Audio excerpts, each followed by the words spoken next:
Hello everyone. Today I would like to speak to you a little bit about my printmaking era, as I call it, how it all started and why did it start and how did I end up doing what I'm doing, how what made me come up with the whole concept idea of like putting the book together, writing the book about it. Actually there's two books. I published the one which is also the manual and the step-by-step guide, and it's called Printmaking Made Simple by Constantine, and it's all about how to make monotypes and liner coats and dry point etching and glass.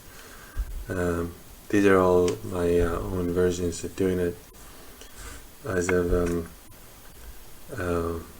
had to come up with them, because it all kind of started during the lockdown when I felt this drive, this burning desire actually of really getting my hands on a different type of discipline in terms of creating artwork, visual art anyway. And I remember that I was going out. Some of the places were open at the time, you know, just for like takeouts and stuff. You wouldn't really sit in anywhere. So there's in Edinburgh where I'm at, actually there is this boat cafe by the canal. If you guys are familiar with it, you know what I'm talking about. So they had like a couple of tables that you could sit down, you know, it's like open just by the canal next to a boat, and I would just like go there on a daily basis, like wake up in the morning, put on my studio clothes, uniforms, whatever, like you can see them in the back here hanging from the door as I'm in the studio, in my studio right now, and start working, take a coffee break, walk down the canal. I wasn't too far from it at the time. I'm in a different area just now, still in Edinburgh, and I would just walk down there, which is very, very close to the Edinburgh printmakers. I remember just like walking about, and I would see that the Edinburgh Printmakers, the building, which is relatively new, I think they've been there for not too long. Anyway, it's not important. So I would see that, and I was like, man, I really want to do some printmaking, you know. And it was just getting, that desire was getting stronger and stronger. And I did try, actually. I went over, I buzzed them. They had like a buzzer. I was like, hey, what's happening? You still open? Are you doing things and this and that? But they were completely closed at the time for people, so you wouldn't access it and you wouldn't be able to do anything. So, and also I had come and I had gotten in contact with other printmakers in the past. There was a technique that was sort of like I had an interest in. I just wanted to learn more about and see how it works and everything. So anyway, so the desire wouldn't go away, so I would just go back to the studio, and I'm thinking, oh man, how can I do this? You know, how can I do this and that and stuff? So I had loads of materials, thankfully at the time, even though you can still order online and stuff, but I had loads of material, like tons of paper, something you can see here in the back, there we go, here, tons of paper, tons of paint and stuff. But I didn't really have all the pre-making equipment, the very basics anyway. So I went out. I think the art shop was open at the time too. You wouldn't go in, you just go like order. They would either post it to you or you just pick up from the door or something. I don't remember exactly right now. And I was just yeah, so I looked into it and I started researching and stuff. So I was like, what is it do I need? What is it that I need in order to create some prints? And what would be I suppose, the simplest way to start with? And I don't know how did I come across monotypes. Well, okay, that doesn't require a lot of equipment. Like, let's just start with this one and see how it goes. And I'll tell you what, as soon as I did the first one, it was like boom, I was hooked completely. So I'm not exaggerating when I'm saying I was doing that stuff on a daily basis for like 8 hours straight. You know, I was like, next one, next one was like non-stop. And obviously the more I was doing it, the more I understand how it works, and the more I would like figure out things and start adding little things, my own elements to it, techniques and everything. And it's pretty endless, even though it's relatively simple as a concept and stuff. The more you add to it, the more complex it becomes, especially when you start adding colors and everything. Those who pre-make, you know what I'm talking about. Anyway, however, I ended up like figuring out a way that requires minimum equipment and materials, and it is quite simple in that way. So I developed this way of doing it eventually. It's just very simple. I just broke it down, and I found alternative ways of doing things and making it seem like fucking really cool and awesome. So that's what I've got actually, and eventually I started working with linoleum, and I was doing lino color pre-making, and then I ended up doing this dry point etching on glass, and that's because I had slabs of glass that I had found, and I just started trying experimenting with things. So I figured this way out. It looks like a print. It isn't really print. I'm aware of that. So I don't think it falls into that category. But who cares? It really doesn't matter what category it is, or like labels and stuff like that. It's just, you know, it is what it is. It's artwork. It reminds me of a print. That's why I put it all together in this course of printmaking. And I don't even think that dry point etching on glass is perhaps the right term.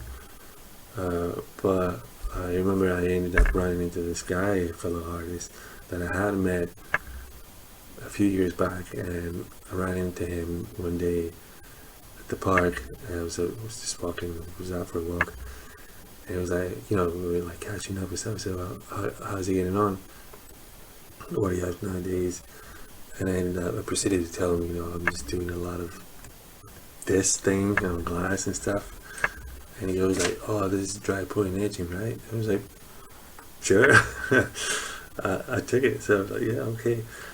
So anyway, so this is dry point etching on glass, my way, my version, whatever the fuck. It really doesn't matter to me, to be honest with you. It looks cool. I love it. I dig it. It's great fun to do. Again, simple. You can make it very complex if you want to, obviously. But it's just great. It looks amazing. And the effects that you can get out of that is just fucking awesome. And I truly think that there's a point that I figure this little trick out that it really makes the artwork pop, and it really gives it a great effect. Anyway, more about that in my book, you know, and in my workshops. So this is it for now. I mean, so I suppose the idea is like I'm doing those these courses in order, because I struggle a lot. I had this burning desire of creating artwork, and in that time, printmaking, prints, and everything was shut. Right, so you know, to me there is no obstacles are just there in order to make it better, you know. So you just overcome them. You just come up with a different way. There's always another way around things and how you can be creative. So that very process of coming up with an alternative solution, to me, is creativity. And this is the mentality that I have and apply into my artwork as well. So nothing, absolutely nothing, can stop me from doing what I want to do. I will find a way of doing it. So hopefully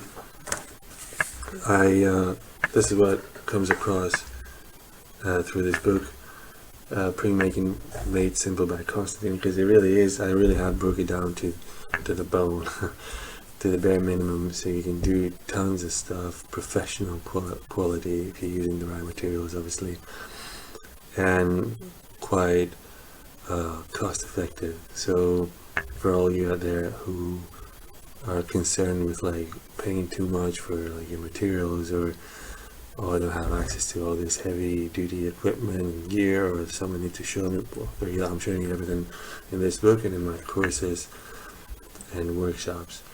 I was just done with the last round of my first workshop. Actually, it was like over 3 weeks, and it was over 3 Sundays. So the first Sunday was monotypes, second liner cuts, third dry pollination glass, which is all the disciplines that I cover into my book Printmaking Made Simple by Constantine.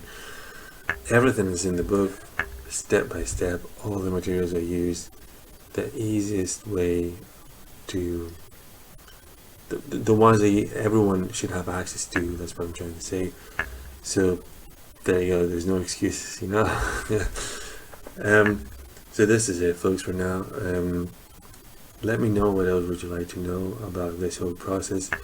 I do have my other book, which is fucking great. It does describe my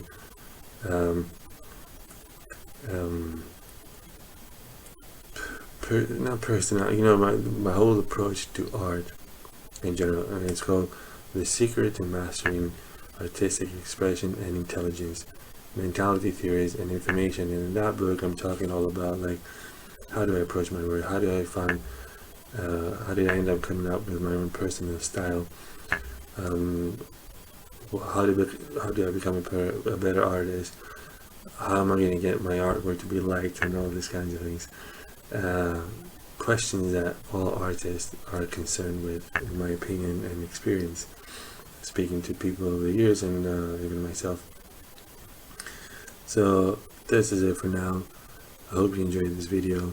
You can subscribe for more videos and click the notification button if you find this information of any value, and you can't afford either the courses or the books or whatever. You can click in the link for the donation link in the description of this video, and you can donate the amount of you think this information might worth, excuse me. And I will have links to my books, and just stay tuned for more workshops to come up as I'm putting a lot of these things together, as long as some events I will be doing with Emily Rose. We're putting an event together. It's opening at the Storytelling Centre, Scottish Storytelling Centre. It's on the Royal Mile in Edinburgh, 28th of July.